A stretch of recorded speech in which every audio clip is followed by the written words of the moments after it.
Lion in the Wind, Chapter 21. Bergen walked slowly into the large warehouse where his lions had been stored and then stopped in abject shock. "Where are the lions?" he asked in surprise. "They've gone to help Chigani," said Persia. She then slipped out of the shadows and into the light where Bergen could see her. "They're gone? But how?" "They haven't been loaded with their software yet," said Bergen in surprise. Persia sighed and looked towards the empty warehouse floor. "They didn't need any software, Dad. Mishwa gave them life and sent them to protect Chigani." She then looked back at Bergen and said, "Just like he did with Chigani and the others." Bergen's clipboard rattled to the floor. "What did you just say?" he said in surprise. Persia lowered her head and began to leave. "I'm going to lay down now. I need some sleep." She slowly strode out of the warehouse and towards Bergen's laboratory. "Persia! Don't go! I need to know what happened," shouted Bergen. "Dr. Bergen, wait," shouted Brakeman. Bergen paused and then turned towards Brakeman in curiosity. "I don't think she's in much of a mood to talk about this right now. So I'll explain it for her. Only thing is, you had better sit down first." "You don't want to be standing when you hear this," said Brakeman. Bergen walked over to a nearby bench and sat down. "All right, I'm listening," he said. Brakeman then spent the next 20 minutes explaining everything he knew, what had happened, and what he remembered. Bergen listened intently to every word. When Brakeman finished, Bergen stared off into the empty warehouse in disbelief. "So, that's it?" he asked. Brakeman shrugged. "Pretty much. I really don't know what else to say." Bergen thought about this for a few moments, and then asked, "So you're sure he's real?" Brakeman nodded. "As real as you and me," he replied. Bergen buried his head in his hands and sighed deeply. Brakeman studied him curiously. "You all right?" he asked. "I really don't know.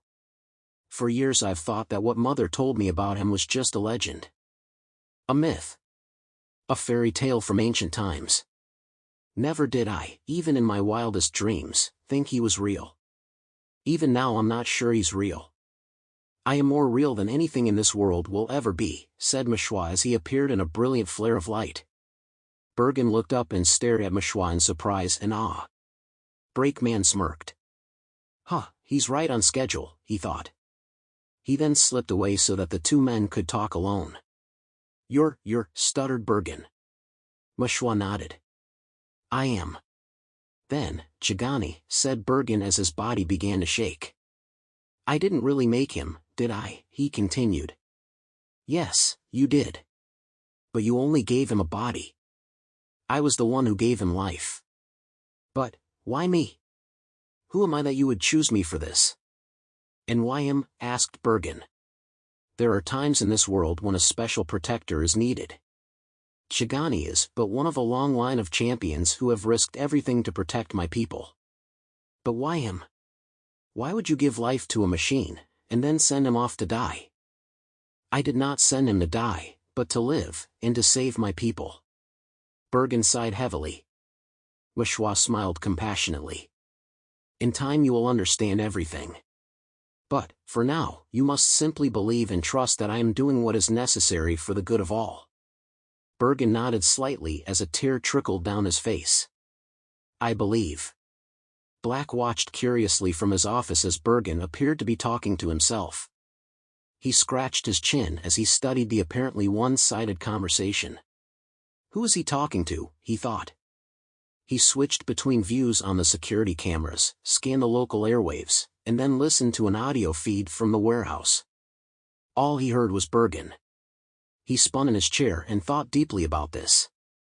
I wonder if he's losing his mind. The stress he's been under lately has been a bit much. He then remembered how Persia had experienced a similar event right before the lions had awakened and left the facility. But then, what was Persia doing? Was there someone else in the warehouse with her that my cameras couldn't see? He thought harder. Something's not right. He turned back to his desk and panned his security cameras all around the area, but found nobody else there. Maybe he's just thinking out loud. Or else his mind is slipping. But then why would both of them be like this? I'd better send them on vacation for a few weeks so they don't completely lose it. I'm going to need both of them in top shape again soon. So I better act quickly.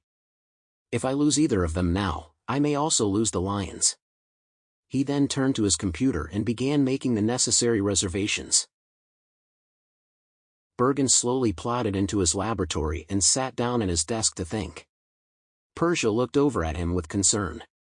"You all right, Dad?" she asked. Bergen sighed.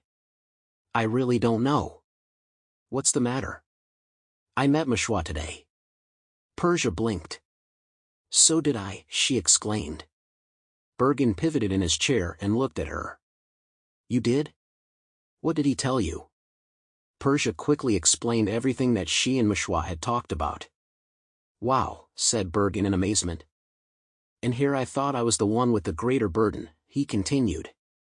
Just then, Black strolled into the room and noticed Bergen and Persia talking. "Dr. Bergen, do you have a moment?" he asked. Bergen stood up and said, "Yes, Mr. Black. What can I do for you?" Black studied him briefly and then held out an envelope. "What's this?" asked Bergen. "You and Persia are going on a vacation," said Black flatly. Bergen furrowed his brow in surprise. "What? Why?" "It's come to my attention that the stress you've been under lately has taken its toll on you. Therefore I am requiring both of you to take some time off." Bergen shook his head. "But I can't leave. What if one of the lions needs my help?" he said. "Mr. Bergen, if you're so stressed and strained that you're sobbing like a baby, I hardly find it possible that you would be of much use to the lions presently." Bergen quickly rubbed the tears from his eyes with his coat sleeve as more quickly took their place. Black sighed. "See what I mean? You need some time off. Now, go. Enjoy yourself. I'll see you in a month.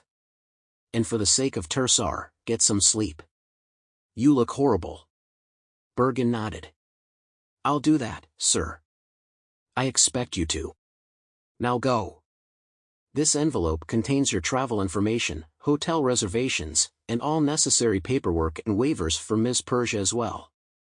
The private resort that I've booked you at has already been informed of her coming and will be properly staffed to handle all of her special and individual needs." Curious about this, Bergen took the envelope and opened it to discover tickets for a very posh and expensive beachside resort on the west coast. He stared at Black in surprise. "Wow, the 7 Stars of Santon. This is the finest resort in the entire nation.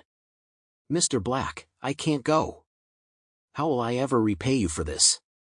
Black waved his hand dismissively. "There's no need to. Given how much you've done for me, I see this as money well spent. Now go, get out of here. They'll be expecting you this afternoon. You may use my private train to travel there if you wish. If not, I will book you on the next train heading west." Bergen smiled and bowed slightly. "Thank you, sir, you are most generous. Your improved health and state of mind will be sufficient thanks for me." Bergen and Persia then hurried out of the lab and towards their home to pack for their vacation. Black's eyes narrowed as he watched them leave. This vacation had better work. "I've invested too much in them to risk losing him and the lions this late in the game," he said. Odivian peered through his binoculars at the main gate to the Gorg military chancellery as several guards patrolled around the front gate. "The place looks kind of deserted. I'm surprised there aren't more guards there," he said. "Don't be fooled. What you see on the outside is just the skin of the beast. There are many more inside," said Fergant. "How many are we talking about?" asked Odivian. "About 600 or so," said Oik. Odivian rolled his eyes. "This mission just gets more interesting by the moment. So how exactly are we going to break in there?" Oik perked up slightly as a Sadasan hunter hurried towards him. "We're ready," whispered the hunter. Oik motioned towards Odivian as the hunter held out a small detonator. The hunter then turned and offered the detonator to Odivian.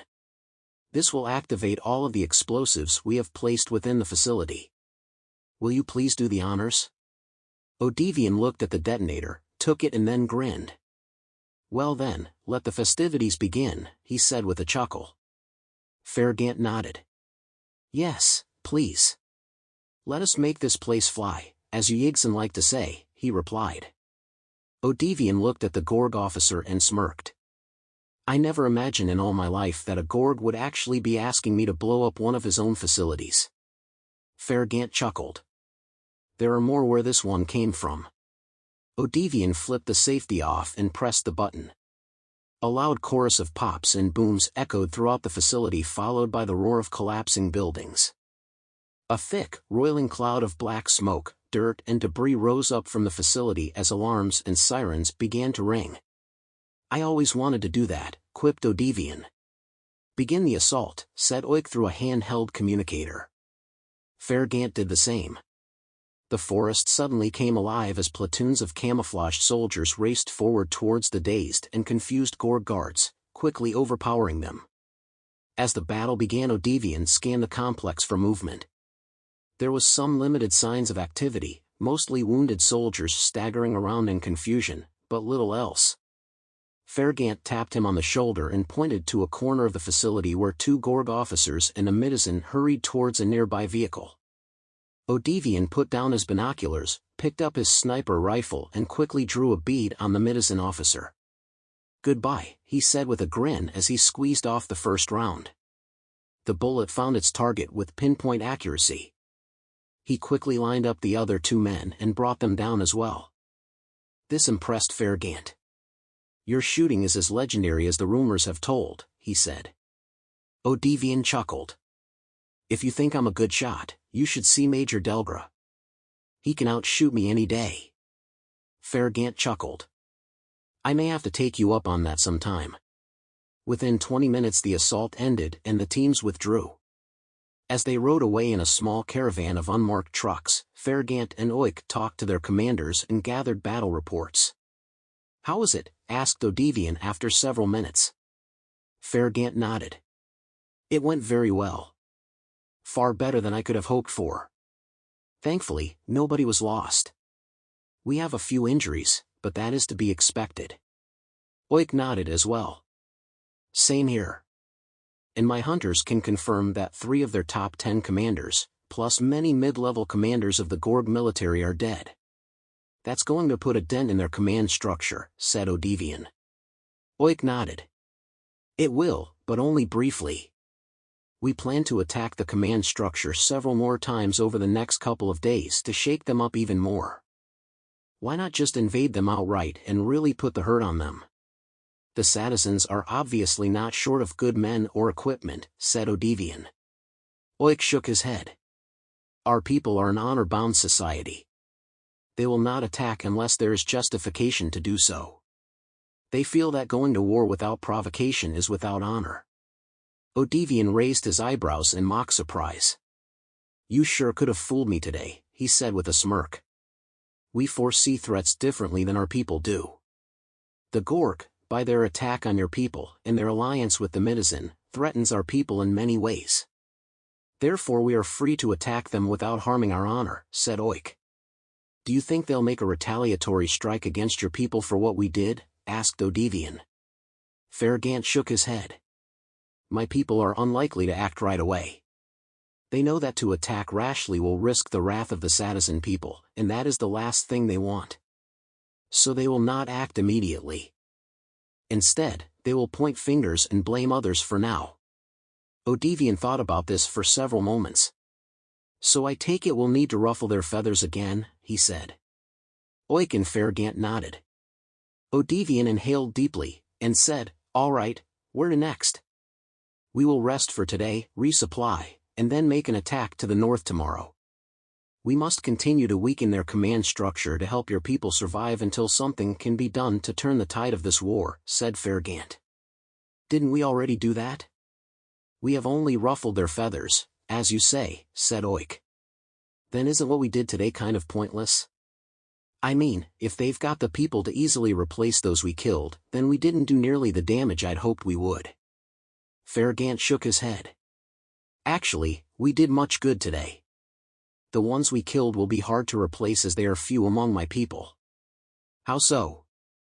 My people have quantity in many things, but quality in few, including officers and leaders. Odivian grinned. Then you and your men must be the quality few. Fergant smiled and nodded. Indeed.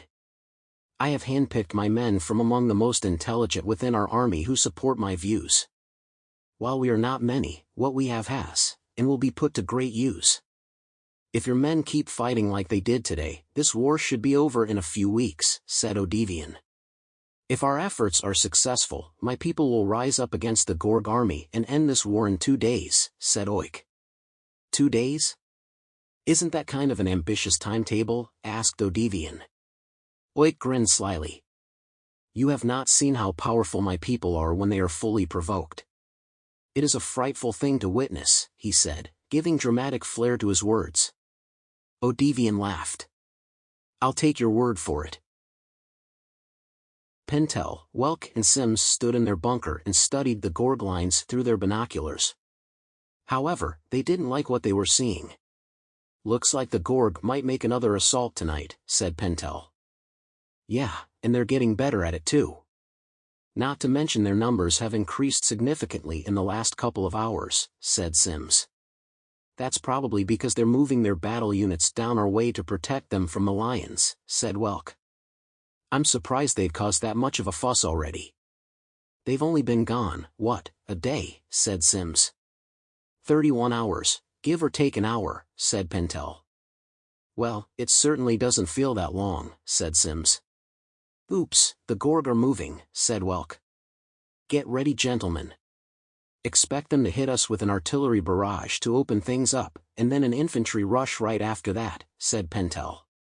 Don't they ever have an original idea? Quipped Sims. This is the Gorg we're talking about. Original is a foreign concept to them, said Welk sarcastically. Just then the first whistles of artillery began to echo in their ears. Here it comes! Everyone into the bunkers, shouted Pentel. The observation area quickly cleared as shells began to rain down on the ridge line. The shelling went on for 10 minutes before slackening, and then fading away to just a couple of random shells every few seconds. Do you think they're running out of rounds? Asked Sims. Unlikely. Something's up. They normally pound us for an hour or more before letting up. That was barely 10 minutes, said Welk as he moved towards the door of the bunker. Where are you going? Asked Pentel. To see what's happening, replied Welk. Be careful out there. There's still stuff falling, said Pentel. Don't worry. They couldn't hit the broad side of a ridgeline if they tried, he quipped. He then slipped out of the bunker and was gone. Pentel turned to the other men, and said, Ammo check, gentlemen. Make sure you're fully stocked. I don't want anyone running out in the middle of the fight, understood? The men acknowledged, and then checked their ammo.